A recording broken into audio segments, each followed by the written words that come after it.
இந்த வீடியோவில் நம்ம எதை பற்றி பார்க்க போகிறோன்னா, தமிழ் புதல்வன் திட்டம் குறித்து தற்போது மிகவும் முக்கியமான புதிய அறிவிப்பு ஒன்று விலகி உள்ளது. அது என்ன என்பதை பற்றி தான் இந்த வீடியோவில் நம்ம டீட்டெயிலாக பார்க்க போகிறோம்.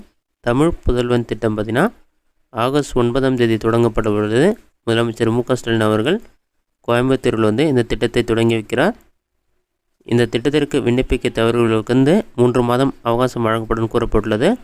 அந்த டைமில் தகுதியான மாணவர்கள் இந்த திட்டத்திற்கு விண்ணப்பிக்க முடியும்.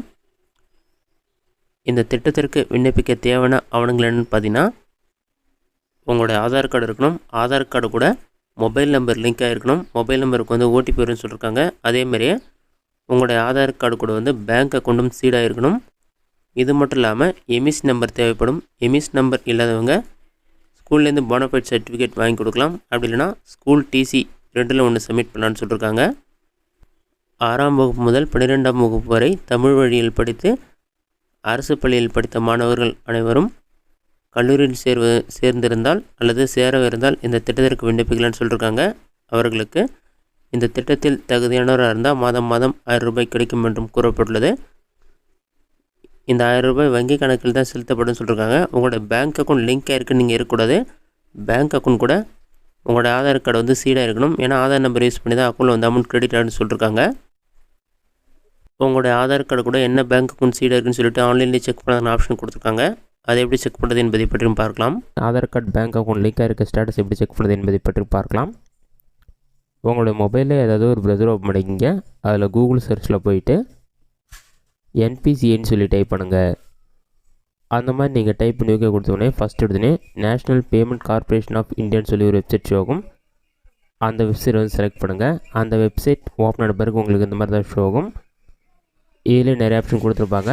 இதில் பார்த்தீங்கன்னா கன்சியூமர்னு ஒரு ஆப்ஷன் இருக்கும். கன்சியூமர் ஆப்ஷன் கிளிக் பண்ணுங்கள். அதை நீங்கள் கிளிக் பண்ணிங்கன்னா ஒரு 5 செகண்ட்ஸ் லோட் ஆகும். லோடாகி கம்ப்ளீட் ஆன பிறகு பாரத் ஆதார் சீடிங் எல்மலர்னு ஒரு ஆப்ஷன் கொடுத்துருப்பாங்க. பேஸ் சொல்லிட்டு இருக்கும். அந்த ஆப்ஷன் கிளிக் பண்ணுங்கள். அதை நீங்கள் கிளிக் பண்ணோன்னே ஒரு 5 செகண்ட்ஸில் ரெக்வஸ்ட் ஃபார் ஆதார் சீடிங்னு இருக்கும். அதுக்கு மேலே ஒரு ஏரோ மார்க் மாதிரி இருக்கும். அதை கிளிக் பண்ணிங்கன்னா ஃபஸ்ட்டு ஆதார் கார்டு கூட என்ன பேங்க் அக்கௌண்ட் லிங்க் ஆகிருக்குன்னு செக் பண்ணுங்கள். தேர்டாக கெட் ஆதார் மேப்டு ஸ்டேட்டஸ்னு ஒரு ஆப்ஷன் கொடுத்துருப்பாங்க.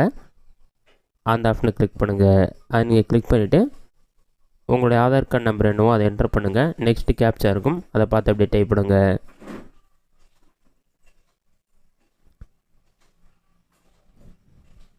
கேப்ச்சாவை பார்த்து டைப் பண்ணிவிட்டு செக் ஸ்டேட்டஸ்ன்ற ஆப்ஷனை கிளிக் பண்ணுங்கள். செக் ஸ்டேட்டஸ் கொடுத்தோன்னே ஒரு 5 செகண்ட்ஸ் லோட் ஆகும்.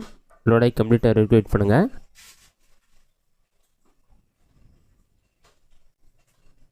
லோடாகி கம்ப்ளீட் ஆன பிறகு உங்களுடைய ஆதார் கார்டு கூட என்ன மொபைல் நம்பர் லிங்க் ஆகிருக்கும் அந்த மொபைல் நம்பருக்கு 6 நம்பர் கொண்ட ஓடிபி வரும். அந்த ஓடிபி நம்பரை பார்த்து அப்படியே கரெக்டாக என்டர் பண்ணுங்கள்.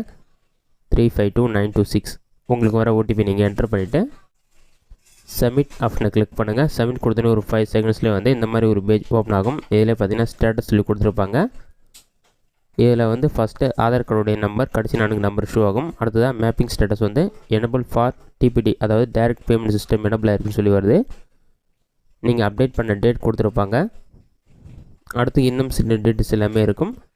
கஸ்டமர் என்ன டேட்டில் ரெக்வஸ்ட் பண்ணாங்க Aadhaar card bank account link பண்ண சொல்லியிருக்கும். கடைசியாக பேங்க் நேம் சொல்லிவிட்டு கனரா பேங்க்னு இருக்குது. இந்த பேங்க் தான் ஆதார் கார்டு கூட லிங்க் ஆகிருக்கு. இது நீங்கள் கன்ஃபார்ம் பண்ண பிறகு இதை நீங்கள் மாற்றினாலும் மாற்றிக்கலாம்.